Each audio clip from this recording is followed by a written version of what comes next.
గోరింతకంటే ఇష్టపడని ఆడవాళ్ళు ఉండరు కదండి. నేను చానాళ్ళ తర్వాత 2 చేతులకి గోరింతాకైతే వేసుకోవడం జరిగింది.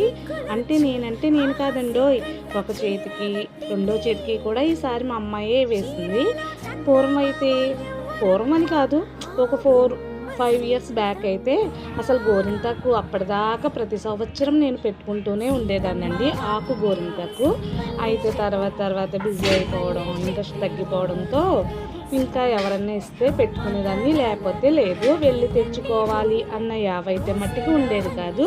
ఒక చేతికి నేను పెట్టుకుని లాస్ట్ అడుగు పొడుగు ఉంటే మా ఆయన్ని రిక్వెస్ట్ చేసి అది చేతిలో నొక్కించుకునేదాన్ని అండి. చాలా ఇష్టం అండి నాకు. ఫస్ట్ టైం డెలివరీ అయినప్పుడు 2 డేస్ ముందు కూడా నేను గోరింతాకు పెట్టుకోవడం జరిగింది. అయితే అందుకే ఆడపిల్ల పుట్టింది, గోరింతాకు పెట్టుకున్నావు కాళ్ళకి చేతులకి అంతా అని అన్నారు. అప్పుడు నాకైతే ఏం తెలియదండి, చాలా శ్రద్ధగా పెట్టేసుకునేదాన్ని. గోరింతాకు అయితే ఎవరిచ్చినా వదలకుండా షాప్కి వెళ్ళి నైట్ 11ంటికి వర్క్ అంతా చేసుకుని తర్వాత గోరింతాకు పెట్టుకుని పడుకునేదాన్ని అండి. అస్సలు వదిలేదాన్ని కాదు. తర్వాత పనులు అవి బాధ్యతలు అన్నిటితో దాని మీద ఇంట్రెస్టే పోయింది. మళ్ళీ 3 ఇయర్స్ తర్వాత అయితే నేను పెట్టుకోవడం జరిగింది. అప్పటిదాకా కోన్సే పెట్టుకుంటున్నా.